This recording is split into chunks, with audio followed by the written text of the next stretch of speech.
Hello students of class 9, welcome to our online class, and in this class we are going to discuss about the another type of disease that is called peptic ulcer. Peptic ulcer है क्या actually? It is a type of stomach infection, यानी यह एक तरह का stomach का infection है ना? और यह होता क्या है, स्टमक डिजीज़ होता क्या है और कैसे होता है, उसके बारे में हम लोग डिस्कस करेंगे। एक्चुअली हम लोग जब आज का जो करंट जो लाइफ है वह एक ऐसा स्ट्रेसफुल लाइफ है जिस स्ट्रेस के कारण हमारे स्टमक में एक खास तरह का एसिड रिलीज होता है जिसे हम लोग HCl यानी हाइड्रोक्लोरिक एसिड कहते हैं।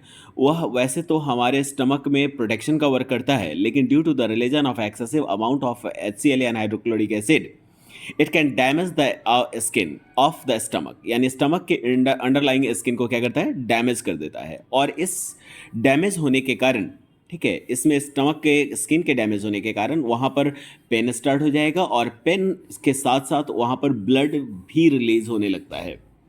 ठीक है, तो इसी painful bleeding area of the stomach को हम लोग क्या कहते हैं, पेप्टिक अल्सर कहते हैं।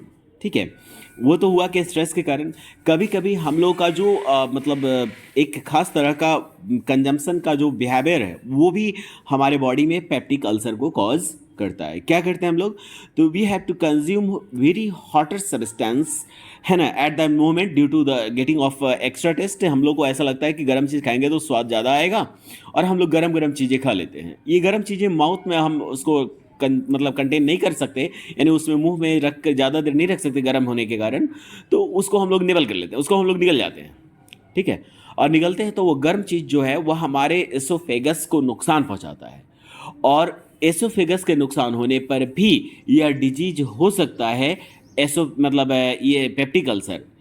तो अगर एसोफेगस में नुकसान हुआ और उससे जो अल्सर होगा, पेप्टिक अल्सर होगा, उसको हम लोग ओसोफेगल अल्सर कहते हैं।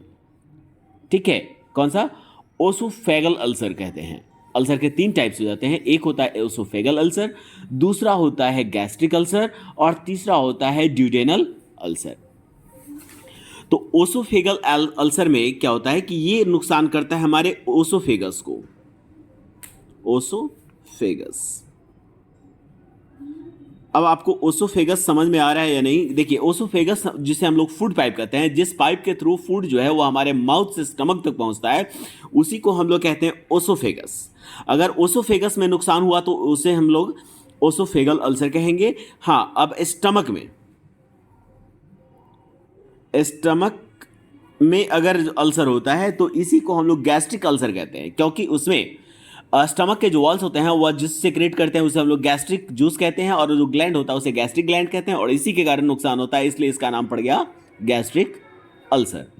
ठीक है, अब नेक्स्ट है ड्यूडेनल अल्सर। क्या है, तो जो हमारा स्टमक होता है, ध्यान देखिएगा कि हमारा जो स्टमक होता है वह जे शेप्ड स्ट्रक्चर का होता है। कैसा होगा, जे शेप्ड स्ट्रक्चर का होता है। तो ये जो स्टमक होता है, स्टमक जो होता है, यह जे शेप्ड स्ट्रक्चर का होने के बाद यह लास्ट में जहाँ पर इंटेस्टाइन से एंटर करता है वहाँ पर एक सी शेप प्रोजेक्शन बनाता है।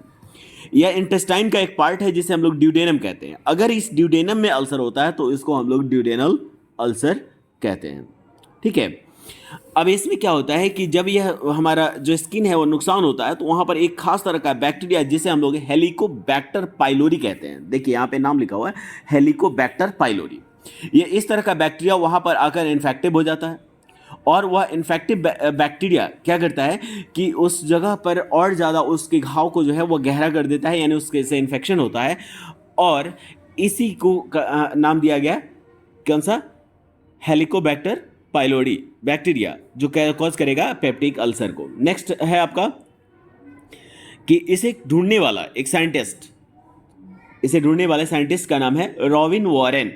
ठीक है, और बैरी मार्शल, इन दोनों ने मिलकर ढूंढा था। रॉबिन वॉरेन ने बैक्टीरिया को ढूंढा था, और जो वॉरेन मार्शल है ना, बैरन मार्शल जिसे हम लोग कहते हैं, बैरी मार्शल, ये बैरी मार्शल ने ढूंढा था कि इस बैक्टीरिया को कैसे मारा जा सकता है। बैक्टीरिया को मारने के लिए एक खास तरह के मेडिसिन यानी एंटीबायोटिक का यूज़ किया जाता है, जिसे हम लोग अमोक्सिसिलिन कहते हैं। अमोक्सिसिलिन का इस्तेमाल करके हम उस बैक्टीरिया को मार सकते हैं और उसे क्योर कर सकते हैं। यह एक क्यूरेबल डिजीज है, आसानी से क्योर हो सकता है, और यह होता भी है तो हमारे लाइफस्टाइल, गलत लाइफस्टाइल के कारण हो सकता है, हमारे स्ट्रेस के कारण हो सकता है। तो इससे बचने का तरीका है कि आप अपने लाइफस्टाइल, अपने खान पान, अपने फूड कंजम्पशन के तरीके को सुधारें, ज़्यादा एसिडिक सब्सटेंस ना खाएं और ज़्यादा गर्म चीज़ें कंज्यूम ना करें, और अपने स्ट्रेस से अपने आप को, खुद को दूर रखें।